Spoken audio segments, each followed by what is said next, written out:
As I was telling you, robotic process automation is nothing to do with robotic arms or robotic like wirings and all those things. But believe me, we do the same work on the digital platform, on the computer itself.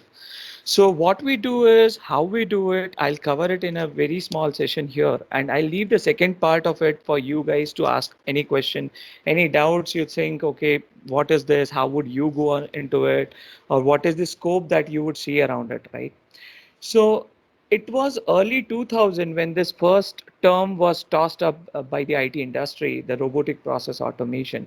Since then, the first time when it was tossed to the date today where we are, it has transformed a lot.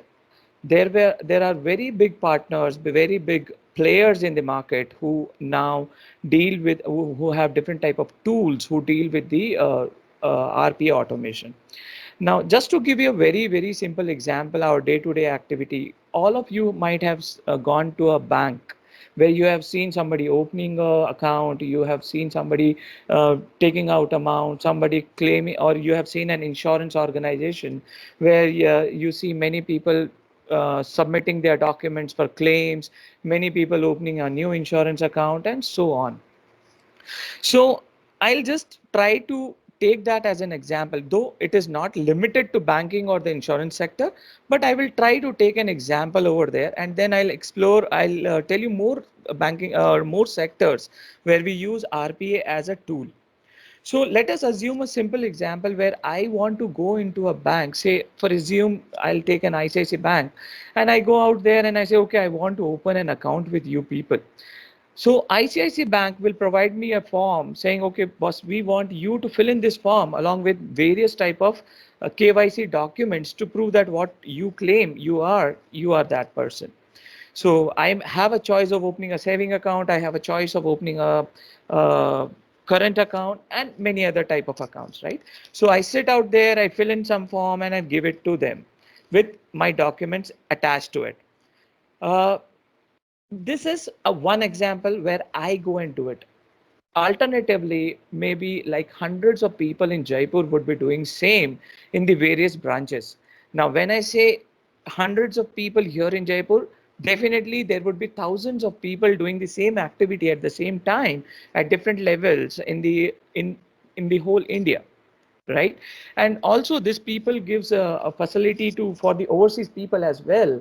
So when you say this thing, so I'm assuming like we'll take just a rough number, say 10,000 people opening account at the same time. Now, when I say 10,000 people opening an account, filling some form, sending it to the bank, how do the bank manage that data? In the old days, we all know there were like number of folders, files, and everything where we used to key in that document, and based on that document, the banking sector used to work. But in today's era, you have an app which works from your mobile. You have a laptop which works. You can just go open the ICICI Bank website and do different transaction, different updates at the same time. So they have to digitalize the data what you have given. Now, whenever I go to ICICI Bank, I to open an account, they just give me a kit with me, a welcome kit, which has my iCard, my debit card, my checkbook, and so on. So how do you think they will just go out and punch in the data with so many data at the same time coming in? I'm talking about 1 hour instance. 24 hours they work, or maybe like 16 hours they work to get the data in. So 16 into 10,000, this number is quite high. So here the need of okay, there is a way I can do it. I can hire like thousands of people who will do the data feeding for me, or the smartest way would be I will go and automate the process. So here the requirement is to automate a process to open a banking account. So what should I do? There are different type of tools, there are different type of mechanism. I can go out and write a program in Java, I can go out and write a program in .NET, Python, or anywhere, which will read the data from this page and key in the data to the system. But do you really think that would be feasible? The answer would be no. Why that would not be feasible? First of all, I would have to write a huge chunk of .NET code, or a huge chunk of Java code, or a Python code. Secondly, to write that code, I would need manual labor, right? I would have to hire expertise like you, me, to get that done. Thirdly, after that also, I do not guarantee it would be 100% 100% foolproof data. There could be a small leak into it, which can result a large financial loss to the organization who is dealing with it, and also to the organization who is making that software, because they have to pay the penalty if any financial losses are there with the banking system. So to mitigate such things, we came up with a, there was different type of innovations done, and then the RPA, what we see today, was shaped up. So in this initiative of RPA, what we do is the clerk or the person who is sitting at the bank, he will just take your form, go to the OCR reader or any scanner or something like that, and scan that document and push it to a batch file. Now, when I say a batch is nothing but a continuous set of program that runs continuously 24 hours a day. Maybe in a duration, like say 30 minutes, every 30 minutes, every 20 minutes, based on the demand that the program wants to. So every 20 minutes, that scan data is pushed into the system. Now, the system should be smart enough to apply his or her thoughts over there to pick up the data. So there could be name, there could be address, there could be telephone number, there could be email address. So every data that has been fed by the user has to be pushed in into some different systems, right? A different type of, okay, you guys have heard about SQL, right? DBMS, we read DBMS. We have clustered indexing, we have non-clustered indexing, we have this and that. This is the real example where we really apply that. So our data, it cannot be a data which is not normalized. It cannot be a raw data. So raw normalized tables are there, some primary foreign key references are there, and so on. So my data has to be pushed in such a way that every table who is playing a role over there gets its own part. So address table should get the address. It should not have the phone numbers or something like that. Uh, he has given his Aadhaar number and Aadhaar details, which are PII related data, which I cannot disclose to anyone. It is sensitive data. It has to go to a different system. Your PAN card details has to go to a different system. So all those details fetched from your single form has to go and be put into different type of systems. Now, everywhere I cannot make a human or a man sit. I cannot sit there and evaluate that data. So my system has to be that robust. My system has to be that intelligent. So here, what we do it, we go out and we say to the bank boss, okay, you get this data, you just scan it, give it to us. We will prepare a system for you. We will design a neural system for you, which will do this every work of yours from our tools. So basically, that is what here the virtual workers, or you can call them a bots. So bots, what they do is they pick up the data from that scanned file, push that data, do some manipulation, whatever the banking system has asked us, the regulation, what we need to put in, 5,000 minimum amount to be there, and so on, and we push that data to the system. So this is just one example of how we or where we use the RPA technology. Okay. There are various ways of, when we say this technology is reading data, reading, doing thing. So it cannot be only one way to read the data, the scan document. We may have different ways of doing it. So let us take another example here so that I can explain you more better. There is a bank which is using COBOL as a data over there, or a mainframe as a data system over there, to handle different type of data, different applications and all. Now, we all know, though, the COBOL has been a outdated technology as of today, but to tell you very frankly, it is one of the widely used technology as of today also in the banking sector. Not in India, maybe outside India, outside maybe in the European countries, maybe in the American countries, and so on. So it is a very widely used um, what we call language as of day as well. So COBOL is one of them. So when I write a code in COBOL and when I disclose it in the mainframe, Now it is a black screen with some data out there and so on. You guys might have seen that screen at some point of time, or if somebody of you might have seen the DOS screen, it is somewhat related to that DOS screen. Now we have to go out and read that data from that DOS screen as well and push it into some systems. Also, you opened the website in the the website on your laptop, you did some transaction and you pushed it. Now, that data comes to us in a format of an Excel or maybe in a format of a HTML table or something like that. Now, how do I read it? No human can sit there and feed in that data again. Okay, I gave you an HTML file, feed that data. No, that is not possible. So we go out and we scrap that screen.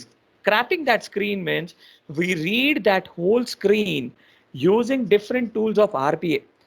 Here, my team mostly works with Blue Prism, but there are different tools like UiPath, Automation Anywhere, and so on. So I will give you more realistic example of Blue Prism. So what my team does is they go out, they read that particular screen using Blue Prism technology. So Blue Prism is nothing but again a software who helps us in doing that. Once we have the data in a collection, now this collection, again, I will use some of your OOPS technology concepts here so that you can relate what you are learning today, how you are going to use it in a later version of your life. So when I say a collection is nothing but a combination of different classes which we create a collection, an object out there, and that object populates different type of data inside it.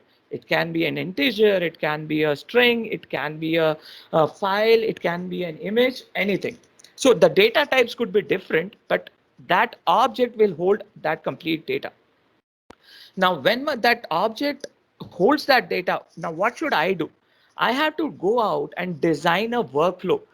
That workflow is nothing but you guys might have designed some DFDs, data flow diagrams, some UFTs and all. That workflow is something similar to that, where we put on different designs, a box to put a decision, a diamond to put some say if then else case, and so on, and the pipe ins to say, okay, this will be the flow, how it goes. So that is where we go out and design a workflow for that data, how that data will flow, where it will go and store, which part of the file I should read. If it's an Excel file, what all data will be picked up. So we store it in a collection in an object and then utilize it in the workflow. Now, you might have seen the third part, the artificial intelligence. Now, how does this artificial intelligence comes into picture? Every day, okay, I'll give you a simple example. Every one of us buy something from Amazon, Flipkart, or any other websites, right? Now they give you a bill, right? Now say today your Amazon product, whatever you brought, is defaulty or it's not working properly. What we do, we just return it back. Sometime they can claim, okay, boss, no, you intentionally have damaged it, or you send us the proof that you purchased it. So what we do, we go out, we find our Amazon account or our email and send them the bill saying, okay, we purchased it from you. Okay. Now this bill, Amazon will push it to the system. Now Amazon today might show the logo on the top half like I am showing it here, and tomorrow it can go and push it down. So the system should be well versed or intelligent enough to learn, okay, this is a bill from Amazon. Or if I send a bill from the Flipkart, okay, this bill is from the Flipkart. Not every day somebody will sit there and tell them, okay, oh yeah, yeah, yeah, you just pick it up this way and take it that way. No, that system should understand on its own based on the logos, based on the dynamics that I provide him. I will give him some instruction, boss. If this type of logo you see, this is Amazon. If this type of logo you see, this is Flipkart. Now, why I'm giving you this example, there may be many vendors who will send you the bill. Now, will you design for individual vendors? Will you design the system individually? No, because we work in the OOPS world. We have to design a reusable component. Now that component has to decide if it's an Amazon, it's a Flipkart, it's a any other, say, Myntra or some other tool, right? So the system should be intelligent enough. So I have to design an algorithm there, and I say, okay, boss, if you get this type of things, assume it is an Amazon thing. If you get 1, 2, 3, 4, 5 things, it is a Flipkart thing. If you get 6, 7, 8, 9, 10, this is Myntra. So that is how we design an artificial intelligence there. Along with that, we also give them some instructions saying, boss, this is the copyright logo of Amazon. This keyword will be there. It is an Amazon. So some type of intelligence we build there. Later, as soon as that data flows in and the machine learning is integrated with it, it slowly, steadily starts learning. And based on that learning, it takes some decisions. Some point of time, yes, I do not say it is 100% authentic, but 99.99% we say it is authentic. There might be a slight chances if some new vendor comes in and there could be a deviation out there. So this is how we design, we use these three key technologies here to design a system.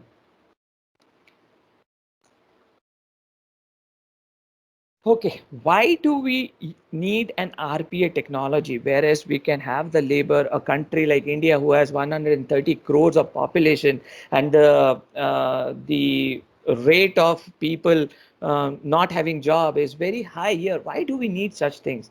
So first of all, understanding that perspective, a man sitting out and doing the manual account opening thing, he might at least need 15 to 20 minutes of his time to open one account. And when we talk of thousands of account, that means you calculate it with the man hours, how many man hours we needed. So that is where the bank would suffer a lot, right? So the first point, enabling a better customer service, it's a really competitive edge. You will not give it, somebody else will give it. If Amazon is not able to give you a better service, you will move to Flipkart. Flipkart is not able to give you a better service, you will move to Mantra, and so on. So a better customer service is needed. Fast customer service is needed.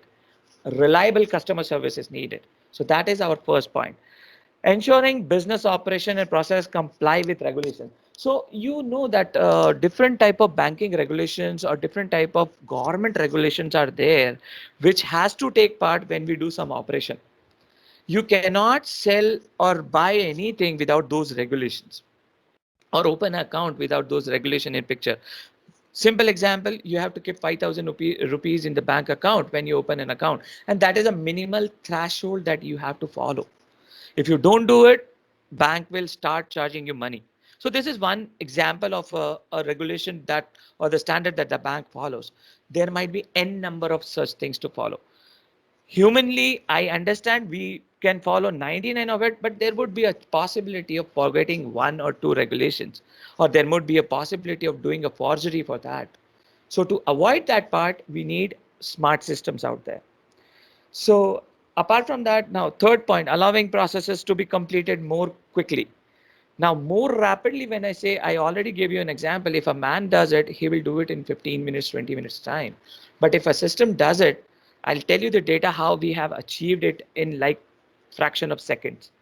An account to open with a very renowned bank in America, our system takes 0.25 seconds. It just quickly reads the data, shoots it. So that is what we are talking. And say we have a number of 800,000 records. Earlier, when man used to do it, they used to take like 3 months or 4 months of time to complete it. We do it in 3 hours. That is how efficient we do it and quickly we do it. So efficiency is the next point where I'm telling you. And thirdly, the auditing of the data. How would you validate that whatever you're doing is correct? Somebody has to validate it, right? This is part of anyways our SDLC system, verification, validations, and so on, which down the line flows into the different systems. So audit is part of that system where they validate whatever data flows in is correct and is not frost. So they can validate 3 years old data, 4 years old data. Digitalization and doing the automation helps us in doing that. Individually, if it has to do the auditing, it will be a very big task. So RPA plays a major role here. Cost saving and manual or repetitive tasks. So again, the account opening is a repetitive task. A human would at some point of time get dizzied or will be not happy to do that work. क्या यार रोज का रोज एक ही काम करना है? No, a virtual human or a bot never complains you. It will work 24 into 7, doing the same job again and again with more efficiency. So a job which needs thousands of man can be handled by one bot. So that is something which is cost saving for the client, cost saving for the business, and so on. So when I say the human who are doing this job are now moved out of it because a bot is taking off, what can they do? They can spend their time in innovation. They can spend their time in public relation. They can talk to you more efficiently. If you have gone to the bank nowadays, there are representatives who have time to talk to you. 15 minutes, 20 minutes, 30 minutes. They'll listen to your problems. They'll give you better services. They'll tell you what to do. Earlier, there was one statement, खोलना है खोलो, नहीं खोलना है जाओ. Now that thing, that service has changed. The model has completely changed. So the improvements, few improvements, which I would like to highlight here was, I gave you one example where we were working for one of the American banks, and the time reduced was significant. A manual work who was doing a work in 4 hours, 5 hours time, we bought it to 3 to 4 minutes through automation. And the automation rate was 95%. This is, I'm giving you an average automation rate. Whereas there are many processes where we give 100% success rate, not a single failure in the system. So on an average, we do the automation at 90 to 95%. Uh, Achieved good savings for the client. I told you how did we achieve that. These are some of the key business areas where the repetitive tasks are there. So now data entry can be in bank, data entry can be in the hospitals, data entry can be in the schools, data entry can be in the colleges, data entry can be in the universities, different type of exams, right? So everywhere, wherever we have these type of different mass email generation or data conversions or ERP transactions, we can include RPA or we can automate it through the RPA systems. Now, when we say we can go out and do these type of wonders, there are many challenges we have to go and face when we go out to the system and say, okay, boss, we will do this to you, right? Now, I'll give you a small example of your college. Nowadays, teachers are teaching you. There are ma'ams, there are sirs who are teaching you, right?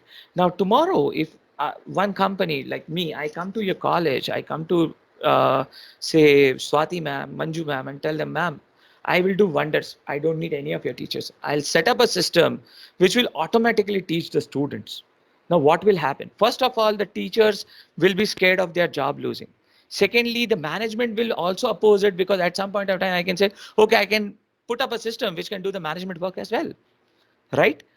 Secondly, when I go and propose my solution there, the management has to talk to more higher managements to get the approvals, right?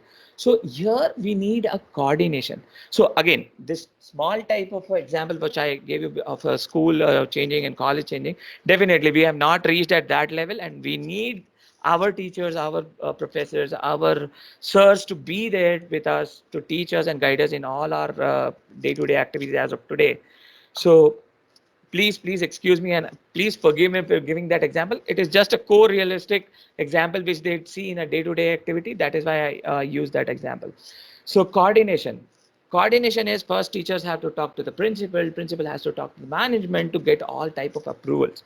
Now there would be some issues, the management come back and say, no, no, no, we cannot do this. Or say I go out and say, okay, you purchase some school books or you purchase some uniforms and all those things, let me automate that part for you. So when I go and automate that, the person who is handling that business, he can oppose, no, no, no, no, why should I do it? I am losing my business. So this type of reluctant and the responses we get from the management, from the people out there. Then we go out and do a small POC. A POC is proof of concept to prove that whatever we are saying can help them in a better way. So we go and we try to pick up one of the process, one of the activities they do, maybe selling the books, selling the dresses and all. And we tell them, okay, boss, we will help you automate it. We'll give you a better version. Tell us what you do in a day-to-day activity and we will do it through the system. Now, here the challenge is maybe he might not give me complete information. He might not give me what actually I need. He may drive me somewhere else. He may divert me somewhere else. So these are type of challenges we face. Then we pick up and model your say the director comes to the college and say, oh no, no, you have to give it to them. They're forced to do that. Then they give us some data. We go and do some POC and we say, okay, for this activity you spend 4 days, we can do it in 2 hours. we can do it in 3 hours. And we showcase it to the management, to the higher management, and in front of everyone, right? Now, when we do that, okay, today the management gave me an approval because of the force from the higher management, but they are not clear what they want actually.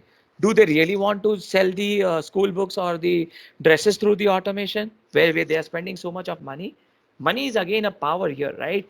Time, money, cost, everything, quality, everything comes into picture. This is a CTQ balances, right? Again, when I go out and say, okay, boss, I will do this for your system, we as a MCA students or MBA student, we can come out and say, boss, don't do that. We will do it in-house. We can build the system in-house. We have alumni website built in-house. We can do this in-house. Let us do it in-house. So, or somebody else can come up and say, oh, why you are purchasing Blue Prism? Well, let us do it through automation anywhere. Or the pricing for the automation license is pretty low. Let us do that, right? So these type of technical ambiguities, technical discussions, different type of views, we take it from the management, we do it, and that is how we go out and propose one solution which meets their requirement. So this is more type of challenge. So there are many more challenges on a day-to-day basis we face, but these are mainly the major challenges with anywhere where we go out and propose our business, we get this type of challenges. So mostly with this, I have already given you an overview of how we work in Infosys, how we go out and propose our solution, what do our client expect from you, and so on. So now I would stop my presentation here.